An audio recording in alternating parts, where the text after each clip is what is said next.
Ladies and gents, welcome to this sophisticated Saturday episode of our YouTube channel where we show you on Ethical Property Partners how to make annual returns from property on a monthly basis. And with me I have Seaghan McDermott from Northern Ireland. We are in Belfast at the moment. We're at EPP headquarters in Belfast, and Seaghan has kindly decided to join me. Thank you, Seaghan. And the reason I wanted to ask Seaghan onto the channel, and perhaps Seaghan, you'll be so kind as to do us a podcast later on, a podcast interview, but the reason I've invited Seaghan on is you've just described your stats to date, how you've done in your first period on EPP, and I just wanted to share those with the audience really. So will you tell us how you got on? How long have you been on EPP now? Yeah, 19 months now, February last year, 2020, whenever I started, so it's been a real roller coaster, that's for sure. We learned loads from we came on, Yeah. So we're getting on really good at the moment. And had you done property before 19 months ago?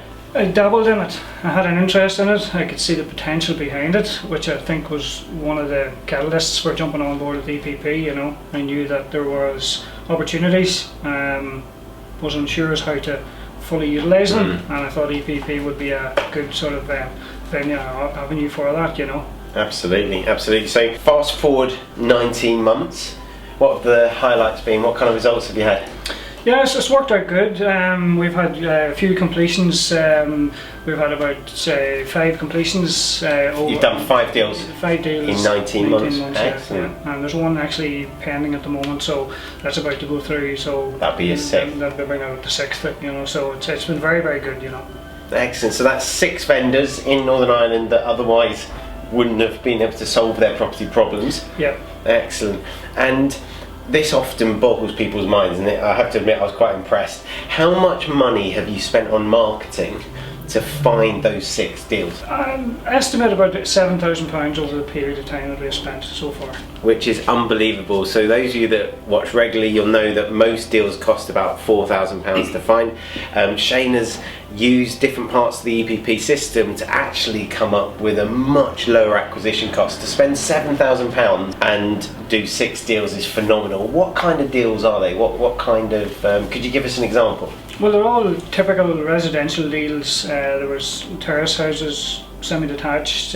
One in particular was like a semi-detached house that was in very, very bad shape. The lady that lived in it hadn't done any renovations for years and years. She moved out into a nursing home, and her husband was actually the person that owned the house. He was separated, so he decided that he just wanted to cash the house in after the lady went to the home.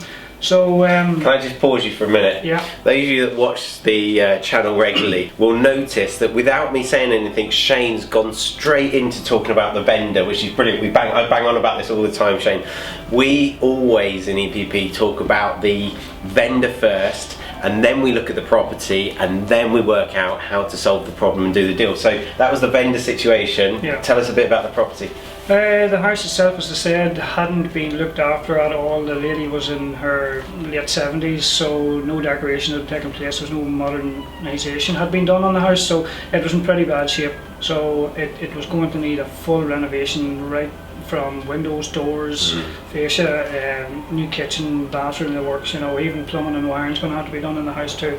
So I knew that there was going to be a substantial amount of money that was going to need to be spent on the house, which then reflects on what we were able to pay for a house, if you understand. So the vendor was happy with the offer that we made to them. What did you offer? We offered $55,000. So now we're getting into the deal and how you've monetised and the deal and how the vendors got the property off their hands. Is that what he wanted? He just wanted done with it. She'd gone into a home. And, yeah, pretty much. So what was the offer?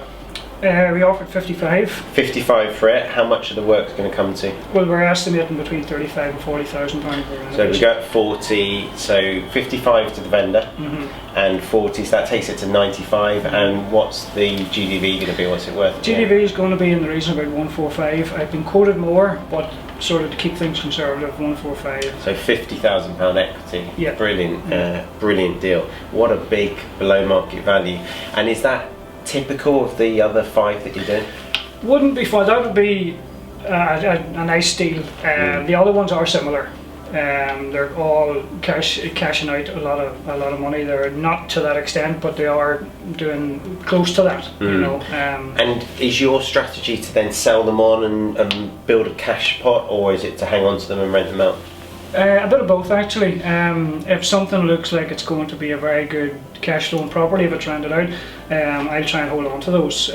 This one is in the price bracket where it's going to make it tough to rent out because of the returns that would be needed to justify the cash that would be employed on it. Yeah. You know, so this one was perfect for renovation and flip. Yeah, you know. And that's a traditional flip through a local agent. Yeah, Is that how you're doing it? Yeah, excellent. Shane, thanks for joining us on the episode, mate. Appreciate it. Congratulations, and I look forward to your continued success. Thank you very much. Cheers, mate. Thank you.